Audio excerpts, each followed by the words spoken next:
Guys, first time ko dito sa Golden Heights sa Pasig. Ano to? Condominium, di ba lagi nyo ako nakikita sa mga project ng Dolmar Lands, pero puro yon subdivision, horizontal, di ba? Ngayon, ito naman yung kanilang project na tinatawag nating vertical. Pag vertical, condominium po yun. So, ang maganda dito, hindi siya yung nakakalula na high-rise. So, nakita nyo naman sa video, ito ay mid-rise condominium. Yan. O, di ba? Yan yung siya guys. From the entrance gate here, dito itatayo yung Cartagena. Ito, yung nakalagay na Suntorized na yan, yung may blue.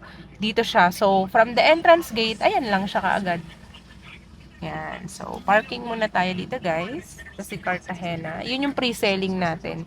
Pag pre-selling, matagal pa yan. Kaya, ma-stretch mo pa yung kanyang down payment.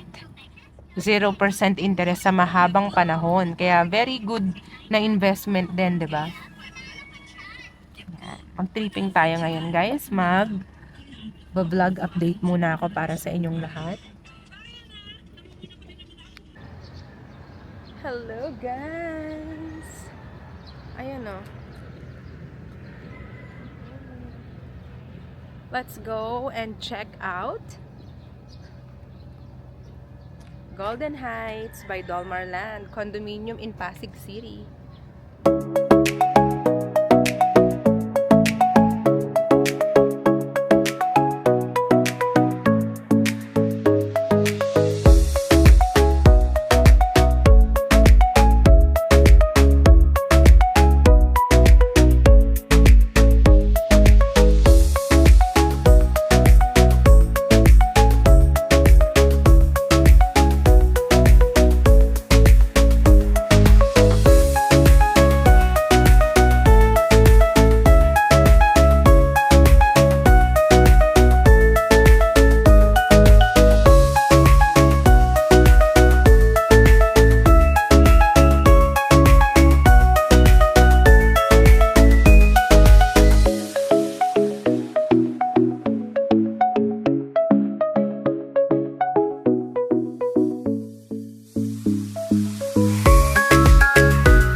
So, ayun guys, yung kung gusto mong tumira sa Pasig o kaya naman gusto mo lang as investment, whether titirhan mo siya or not, itong sa part na to, dito namin itatayo yung Cartagena, dyan ha, sa part na yan.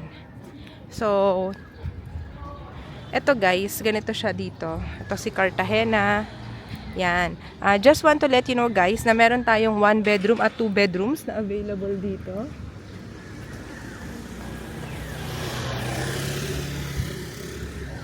Pakita, ganito siya guys, so ganyan yung magiging building niya pag natapos. Ito yung mga existing na kasi dito. Yung mga RFO dito halos paubos na rin, parang 1 to 2 slots. Bigyan ko kayo sample competition, pre-selling Cartagena condo building, 1 bedroom sample competition. Ayan siya guys, showing on the screen, 48 months, down payment 0 interest. 'Di ba napakamura? Kung halimbawang 2 bedrooms, showing on the screen guys, kung gusto mo ng 2 bedrooms, ito na yung pinakamura na pre-selling na condo na in terms of floor area and size ay talaga naman na okay pa rin. Ayan. Ito po yung kanyang location. Golden Heights yung pangalan ng ano na to, project na to. Ayan siya. Yan. Tapos dito itatayo banda si Cartagena. So Cartagena, ito yung mga existing na. Alright?